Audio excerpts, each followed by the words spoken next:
लेकिन आगे बढ़ने से पहले फटाफट अंदाज में देख लेते हैं दिन भर की टॉप खबरें जो सुबह से लेकर शाम तक सुर्खियों में थी। 2024 के लोकसभा चुनाव की प्रक्रिया अब 7वें और अंतिम दौर में पहुंच गई है। 19 अप्रैल से शुरू हुआ मतदान अब अपने अंतिम पायदान पर पहुंच चुका है और आज चुनाव प्रचार का आखिरी दिन रहा। 7वें चरण में 7 राज्यों और 1 केंद्र शासित प्रदेश की 57 सीटों पर 1 जून को वोट डाले जाएंगे। इस चरण में उत्तर प्रदेश की 13, पंजाब की सभी 13, पश्चिम बंगाल के 9, बिहार के 8, ओडिशा के 6, हिमाचल की 4, झारखंड की 3 और चंडीगढ़ के 1 लोकसभा सीट शामिल है। मुंबई लोकल ट्रेन से सफर करने वाले यात्रियों के लिए अहम खबर है। रेलवे प्लेटफॉर्म विस्तार कार्यों के लिए सेंट्रल रेलवे 63 घंटों का मेगा ब्लॉक करने जा रहा है। 30 मई यानी आज मध्य रात्रि से होने वाले इस मेगा ब्लॉक से मुंबई की जीवन रेखा कही जाने वाली लोकल ट्रेनों की सेवाएं तो ठप होंगी ही, साथ ही कई सारी मेल और एक्सप्रेस ट्रेनें भी प्रभावित होंगी। मेगा ब्लॉक की वजह से 3 दिन में 930 लोकल सेवाएं रद्द होंगी।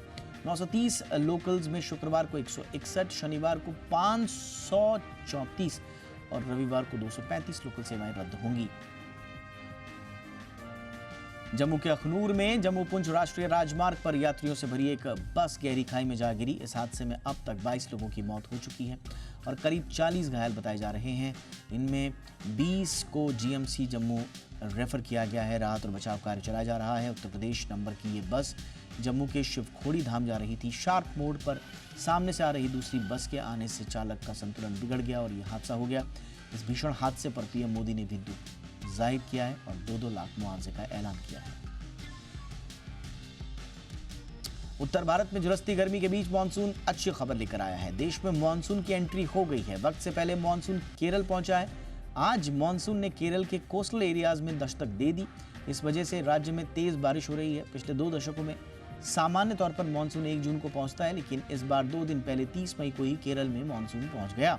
मौसम विभाग ने अपने पूर्वानुमान में यह बात जाहिर की थी कि 30 मई को मानसून देश में प्रवेश कर सकता है। नोएडा की एक बहुमंजिला सोसाइटी में एसी के कंप्रेसर में ब्लास्ट होने से एक फ्लैट में भीषण आग लग गई। घटना नोएडा के सेक्टर 100 स्थित लोटस ब्लूबर्ड सोसाइटी में हुई।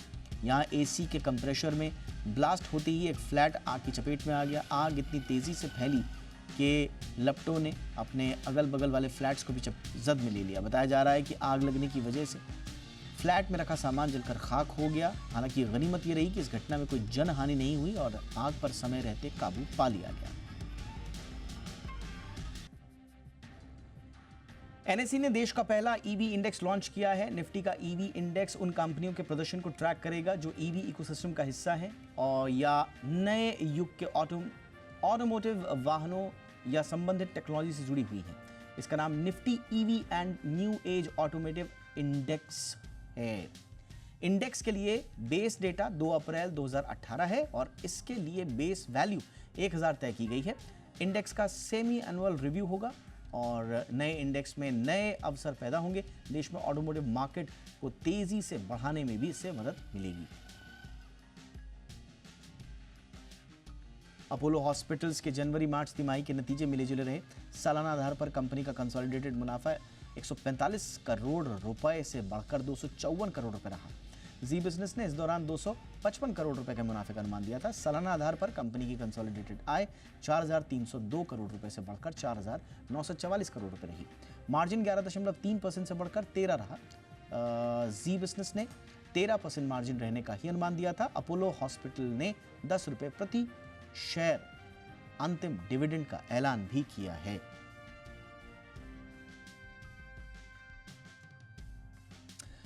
मुथूट फाइनेंस ने आज अपनी जनवरी-मार्च तिमाही के नतीजों का ऐलान कर दिया है। इस दौरान कंपनी का मुनाफा सालाना आधार पर 903 करोड़ रुपए से बढ़कर 1056 करोड़ रुपए रहा।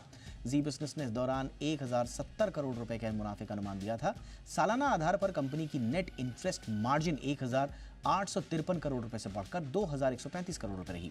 देश के सबसे बड़े gold loan provider Muthoot finance का रेवेन्यू 8% बढ़कर 3409 करोड़ रुपए रहा। वर्क स्पेस सॉल्यूशंस मुहैया कराने वाली कंपनी ऑफिस स्पेस सॉल्यूशंस के शेयरों की आज बाजार में शानदार एंट्री हुई। आईपीओ के तहत 383 रुपए के भाव पर शेयर जारी हुए। एनएसई पर इसकी लिस्टिंग 435 के भाव पर हुई, यानी कि निवेशकों को लिस्टिंग पर ही 14% का प्रीमियम मिला। हालांकि अंत में 10% की तेजी के साथ 421 के भाव पर यह बंद हुआ। इसके आईपीओ को ओवरऑल 108 गुना से ज्यादा बोली मिली थी। ऑफिस स्पेस सॉल्यूशंस का 598 करोड़ का आईपीओ सब्सक्रिप्शन के लिए 22 से 27 मई के बीच खुला था। हीरो मोटोकॉर्प की सब्सिडरी हीरो फिनकॉर्प आईपीओ लाने की तैयारी कर रही है। कंपनी के बोर्ड ने 4000 करोड़ रुपए के आईपीओ को मंजूरी दी है। हीरो फिनकॉर्प ने इसकी जानकारी एक्सचेंज फाइलिंग में दी है। इस आईपीओ के तहत नए शेयर भी जारी होंगे और कुछ shareholders of sale window के तहत अपनी हिस्सेदारी भी बेचेंगे।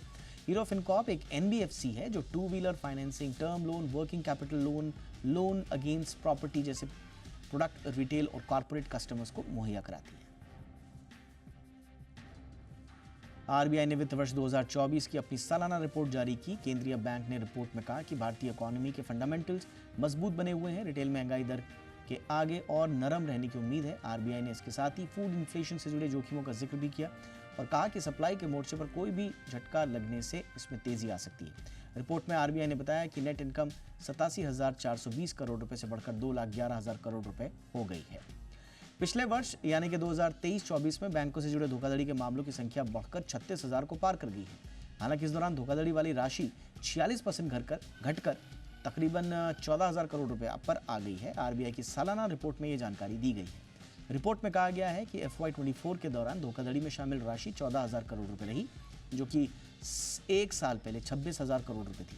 फ्रॉड के मामलों की संख्या सालाना आधार पर 13,564 से बढ़कर 36,000 हो गई। रिपोर्ट में कहा गया कि सबसे ज्यादा फ्रॉड मुख्य रूप से कार्ड, इंटरनेट जैसे डिजिटल पेमेंट कैटेगरी में हुई है।